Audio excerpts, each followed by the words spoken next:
Assalamualaikum warahmatullahi wabarakatuh. Alhamdulillah wa syukrulillah amma ba'du. Hadirin siswa-siswi SMP Plus Baitur Rahman, khususnya kelas 8, 8A, 8B, 8C, 8D, untuk pembelajaran jarak jauh, khususnya mata pelajaran Kurdis, yaitu melalui channel YouTube ini. Jadi kalian harus tonton dari awal sampai akhir. Dan di channel YouTube ini Bapak akan menyampaikan materi kelas 8 semester ganjil. Untuk menyampaikan materi pada kali ini, Pak Ade akan menggunakan buku LKS Kurdis kelas 8 semester ganjil tahun kemarin. Jadi nanti supaya enak belajarnya, kalian beli LKS di sekolah, dan nanti Pak Ade lagi pesen bukunya. Kalian nanti dapat surat edaran, terus kalian beli buku LKS-nya supaya belajarnya pun enak kalau misalkan udah punya LKS. Oke, baik, seperti biasa ketika kita mau belajar, kita membaca doa terlebih dahulu di rumah masing-masing. Baca doa, dimulai.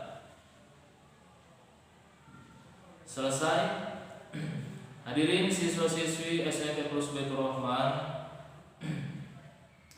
dikarenakan sekarang ini masih COVID-19 dan kita masuk sekolah juga belum diperbolehkan, jadi dengan cara pembelajarannya pembelajaran jarak jauh. Mudah-mudahan kalian mengerti dan mudah-mudahan juga Allah melindungi kita semua dari virus corona atau bisa disebut COVID-19. Baiklah, kita mulai pelajaran Kurdis Quran Hadis kelas 8 semester ganjil dari bab 1. Bab 1 di sini kelas 8 mengenai tentang kuperindah bacaan Al-Qur'an dengan tajwid. Kuperindah bacaan Al-Quran dengan tajwid. Dalam membaca Al-Quran tentu kita harus tahu tajwidnya. Ketika kita membaca Al-Quran, kita harus tahu mana huruf yang harus dibaca panjang, mana yang harus dibaca pendek. Nah, itu semua ada di pelajaran Kurdis, khususnya sekarang di ilmu tajwid. Ketika seseorang itu membaca Al-Quran, dia harus tahu ilmu tajwidnya supaya dia mengetahui kesalahan-kesalahannya. Dalam membaca Al-Quran kita harus hati-hati dan teliti dengan memperhatikan makhrijul huruf. Apa itu makhrijul huruf? Makhrijul huruf itu tempat keluarnya huruf, yaitu tenggorokan atau kerongkongan. Jadi ketika kita membaca Al-Quran tidak asal baca, tidak seperti baca koran, tidak seperti baca majalah, akan tetapi harus benar-benar ketika membaca Al-Quran. Itulah manfaatnya kita mempelajari ilmu tajwid. Dari kelas 7 kita belajar ilmu tajwid. Kelas 8 bab 1-nya yaitu mempelajari ilmu tajwid. Jadi mungkin kita sudah tidak asing dengan pelajaran ilmu tajwid, tapi akan sedikitnya Bapak akan mengulas kembali pengertian tentang mata pelajaran ilmu tajwid. Kenapa sih kita itu diwajibkan untuk mempelajari ilmu tajwid? Dikarenakan dalam Al-Quran itu bahasanya bahasa Arab, bukan bahasa Indo, bukan bahasa Cina, akan tetapi bahasa Arab. Bahasa Arab. Ketika kita membaca Al-Quran beda satu huruf saja, maka beda arti. Contohnya satu, alim. Alim itu kan huruf pertamanya diawali dengan huruf A, hamzah, ya, alif. Alim itu artinya pedih. Kalau misalkan alifnya ini diganti sama ain, nah alim otomatis kan beda penyebutan, maka beda arti. Artinya apa kalau alim? alim itu artinya mengetahui. Beda satu huruf penyebutannya, maka beda arti. Disinilah manfaatnya kita mempelajari ilmu tajwid supaya kita membaca Al-Quran itu dengan baik dan benar. Di sini ada bagian A. Bagian A yaitu hukum mad. Nah, kita berbicara tentang hukum mad. Mad itu menurut bahasa apa artinya? Tentu kalian juga udah tahu, mad itu menurut bahasa artinya panjang. Mad menurut istilah memanjangkan atau membentangkan. Mad menurut bahasa, Bapak ulang, memanjangkan atau membentangkan. Secara istilah, mad itu memanjangkan suara dengan salah satu huruf-huruf mad. Huruf-huruf mad itu ada berapa? Huruf-huruf mad itu ada 3. 1 alif, 2 waw, 3 ya. Jadi alif, waw, ya. Kalau misalkan alif itu menandakan huruf sebelumnya berharokat fathah. Kalau misalkan waw itu menandakan huruf sebelumnya berharokat dhammah. Kalau misalkan iya itu menandakan huruf sebelumnya berharokat kasroh. Yang perlu kita ingat yaitu itu pada intinya alif, waw, ya. Kalau alif menandakan fathah, kalau waw menandakan dhammah, kalau iya menandakan kasroh. Contoh, kalau misalkan huruf madnya alif, qola. Nah, kalian bisa bayangkan di sini nggak ada papan tulis, jadi kalian bisa bayangkan atau misalkan kalian tulis qola. Qola di situ ada huruf madnya enggak? Ada huruf madnya. Apa huruf madnya? Yaitu alif. Nah, alif di sini sebelum huruf alif qola, berarti ada huruf apa sebelum alif? Ko di situ berharokat fathah. Nah, makanya di sini alif itu menandakan huruf sebelumnya berharokat fathah. Contoh yang kedua huruf madnya yaitu waw. Waw di situ contohnya kayak gini. Yaqulu. Qafnya itu dibaca panjang. Berapa harokat? 2 harokat. 2 harokat itu berarti 1 alif. Sebelum huruf waw ada huruf apa di situ? Ada huruf qaf. Qaf di situ berharokat dhammah. Maka kalau seandainya qaf di situ berharokat dhammah kemudian ada huruf mad yaitu waw, maka dibacanya harus panjang. Berapa harokat? 2 harokat. Yang ketiga contoh huruf mad yaitu iya. Iya itu contohnya kayak gini. Qila di situ apa yang huruf panjangnya? Ada huruf mad enggak? Ada huruf mad. Apa huruf madnya? Yaitu iya. Sebelum huruf iya ada huruf qaf. Qaf di situ berharokat kasroh. Nah, makanya di sini kalau iya itu menandakan huruf sebelumnya berharokat kasroh. Qila. Tuh, maka qaf di situ harus dibaca panjang yaitu 2 harokat. Oke, lanjut. Di sini ada macam-macam mad.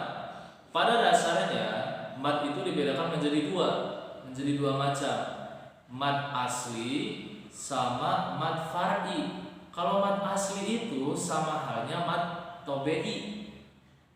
Apa saja huruf-huruf mad asli? Alif, waw, ya. Seperti tadi Bapak jelaskan, alif, waw, ya.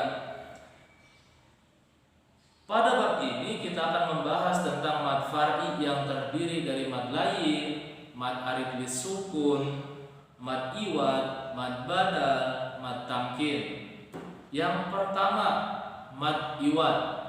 Nah, mad iwad ini menurut bahasa itu artinya panjang dan iwad itu artinya berganti. Awas, ingat-ingat.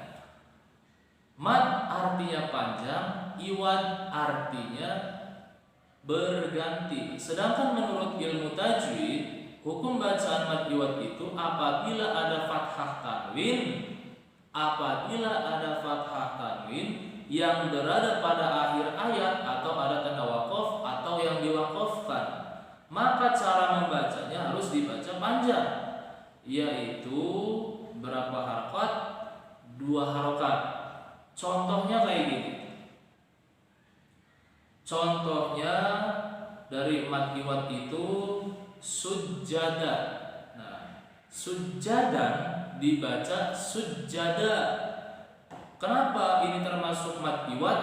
Karena di situ ada fathah tanwin. Fathah tanwin di situ sujadan. Nah, sujadan di situ mana huruf fathah tanwinnya? Berarti huruf dal. Dan dal di situ berharokat fathah tanwin, kemudian terletaknya pada akhir ayat, terus ada tanda waqaf. Waqaf itu berhenti artinya. Maka sujadan dibaca sujada. Nah, harus dipanjangkan 2 harokat, jangan sujada, tapi sujada 2 harokat. Sujadan dibaca sujada. Yang kedua, yusron. Nah, dalam lafaz yusron di situ ada huruf yang fathah tanwin itu huruf apa? Huruf ro. Huruf ro di situ berharakat fathah tanwin. Maka apabila ro di situ diwaqafkan atau diberhentikan, maka cara membacanya bukan yusron tapi yusro, 2 harokat panjangnya. Mudah-mudahan kalian paham. Bapak pelan-pelan neranginnya. Yang ketiga, contohnya tamaman. Coba tamaman, mana huruf yang berharokat fathah tanwin? Yaitu huruf mim. Mim di situ ada, mim di situ berharokat fathah tanwin, kemudian ada alif. Ada alif kemudian diwaqafkan. Tamaman menjadi tamama, 2 harokat panjang. Basiron di situ ada huruf ro. Ro yang berharokat fathah tanwin kemudian terletak di akhir ayat. Kemudian di situ ada huruf alif kemudian diwaqafkan. Maka cara membacanya bukan basiron tetapi basiro, 2 harokat roknya. Aliman. Aliman di situ apa huruf yang berharokat fathah tanwin? Yaitu huruf mim. Mim di situ berharokat fathah tanwin, kemudian mim di situ terletak di akhir ayat. Kemudian di akhir ayat ada alif, diwaqafkan lagi, maka cara membacanya bukan aliman tetapi alima, 2 harokat. Mudah-mudahan kalian paham. Jadi ciri-ciri mad iwad itu ada fathah tanwin, ada huruf yang berharokat fathah tanwin, kemudian hurufnya itu terletak di akhir ayat, terus kemudian di akhir ayat itu ada alif, terus ada tanda titik. Nah, tanda titik itu diwaqafkan. Maka cara membacanya bukan sujadan tapi sujada. Yusron dibaca yusro, aliman dibaca alima, basiron dibaca basiro. Nah, seperti itulah penjelasan tentang hukum mad iwad. Yang kedua, Bapak akan menerangkan 2 poin aja lah dulu. Mad lain. Mad lain itu bisa disebut pula madlin. Berdasarkan tinjauan bahasa, kata lin itu artinya lunak. Kalian ingat-ingat, kata lin itu artinya lunak. Hukum bacaan disebut madlin apabila ada huruf mad, waw, iya yang berharokat sukun dan huruf sebelumnya berharokat fathah. Penting untuk diperhatikan bahwa dalam madlin ini ada huruf lin dan madlin, kedudukan huruf lin dan madlin berbeda. Contohnya kayak gini. Contohnya wa auhayna. Nah, di sini dalam lafaz wa auhayna ada huruf waw di situ. Ada huruf waw yang berharokat sukun, dan sebelumnya ada huruf yang berharokat fathah. Wa auhayna, wa au. Nah, waw di situ sukun. Sebelum huruf waw sukun itu ada huruf apa? Ada huruf alif. Nah, alif di situ berharokat fathah. Maka itu termasuk hukum bacaan madlin.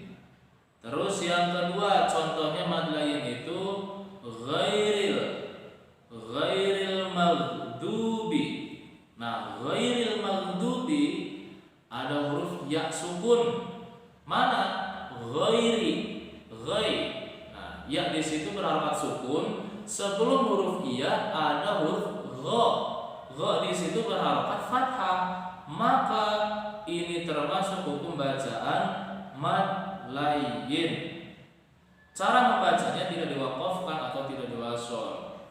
Jadi membaca huruf lin tidak boleh dikeraskan atau lunak dan tidak boleh dipanjangkan. Jadi jangan dipanjangkan. Ghairil itu salah, tapi ghairil. Contoh lagi wa auhayna itu salah. Tetapi cara bacanya wa auhayna. Jadi lembut, selembut kain sutra, ya. Itu contohnya. Contoh lagi amil unthayain. Nah, amil unthayain di situ ada huruf sukunnya apa? Huruf ya. Yain ini kalau misalkan dibaca wasol. Tapi kalau diwaqafkan unthayain. Unthayain di situ ada huruf iya sukun. Huruf sebelum ya itu ada huruf iya yang berharokat fathah. Maka itu termasuk hukum bacaan mad lain. Yang kedua yaitu min khaufin. Kalau diwaqafkan maka cara bacanya min khauf. Kenapa cara bacanya min khauf? Di situ ada waw sukun. Sebelum huruf waw sukun itu ada huruf kha yang berharokat fathah. Maka cara bacanya harus lunak, tidak boleh keras. Min khauf. Nah, kayak gitu. Terus yang ketiga as-saif, Quraisy, al-bait, bukan al-baiti, al-bait, min syai'. Itulah contoh mad lain. Contoh mad lain yang mana di membacanya yaitu harus dibaca panjang 2 harokat sampai 6 harokat. Amil unthayain min khauf as-saif Quraisy al-bait min syai'. Nah, kayak gitu. Cara bacanya pun lunak. Terus yang terakhir, poin yang terakhir yaitu mad arid lis sukun. Mad arid lis sukun itu ditinjau dari segi bahasa yaitu bacaan panjang karena ada sukun. Sedangkan berdasarkan ilmu tajwid, hukum bacaan mad arid lis sukun itu apabila ada huruf mad. Awas, ingat-ingat. Apabila ada huruf mad itu kan ada 3. Alif, waw, ya. Apabila ada huruf mad berada pada akhir ayat atau ada tanda waqaf atau yang diwaqafkan, cara membacanya yaitu boleh dibaca 2 harokat, 4 harokat sampai 6 harokat. Contohnya gimana? Rabbil alamin. Ada huruf madnya nggak di situ? Coba. Rabbil alamin. Rabbil alamin ada huruf madnya apa? Ya. Lihat iya-nya di situ berharokat sukun. Iya-nya di situ berharokat sukun berada pada akhir ayat atau ada tanda wakaf yang diwakafkan. Maka cara membacanya harus dipanjangkan 2 harokat, 4 harokat sampai 6 harokat. Contoh lagi, Malikin nas. Malikin nas di situ ada huruf mad apa? Huruf mad alif setelah huruf nun. Malikin nas, makanya nun di situ dibacanya panjang 2 sampai 6 harokat. Dan itu termasuk mad arid lis sukun. Yang ketiga lamun. La tudlamun, ada huruf mat apa? Huruf mat waw. Di situ wawnya terdapat di akhir ayat, kemudian diwakafkan, maka itu termasuk hukum bacaan mad alif sukun, dan cara membacanya pun harus dibaca panjang 2, 4 sampai 6 harokat. Terus contoh selanjutnya tatafakkarun. Tatafakkarun di situ ada huruf waw. Waw di situ huruf mad dan terletak di akhir ayat. Nah, maka di situ ada tanda wakaf. Cara membacanya yaitu harus dibaca panjang 2, 4 sampai 6 harokat. Yang terakhir khalidun. Nah, khalidun di situ ada huruf mat apa? Ada huruf mat waw. Waw di situ berharokat sukun dan terletak di akhir ayat. Maka itu termasuk hukum bacaan mad alif sukun. Terus ada tanda wakaf, maka cara membacanya pun harus dipanjangkan. La tuzlamun, tatafakkarun, khalidun, rabbil alamin, malikin nas. Nah, mungkin itu saja materi pembelajaran Quran hadis, pembelajaran jarak jauh melalui channel YouTube ini. Mudah-mudahan dengan metode ceramah seperti ini, diawali dengan metode ceramah melalui channel YouTube, mudah-mudahan kita semua dimudahkan dalam belajarnya, dimudahkan rizkinya, dipanjangkan umurnya, terus disehatkan selalu keluarganya, terus terutama kita semua harus jaga kondisi, apalagi sekarang di zaman kondisinya itu wabah corona. Jadi kita harus bersih. Ketika kita mau makan, kita harus cuci tangan terlebih dahulu. Ketika kita mau keluar, kita harus menggunakan masker. Jadi seperti itu. Mungkin itu saja pembelajaran Kurdis kelas 8 semester ganjil untuk sementara pembukaan materi terlebih dahulu. Dan untuk kalian harus subscribe bagi siswa-siswa SMP Puspitur Rahman supaya nanti ketika ada notifikasi dari channel YouTube ini kalian tahu informasi-informasi selanjutnya. Terima kasih. Wabillahi taufiq wal hidayah. Wassalamualaikum warahmatullahi wabarakatuh.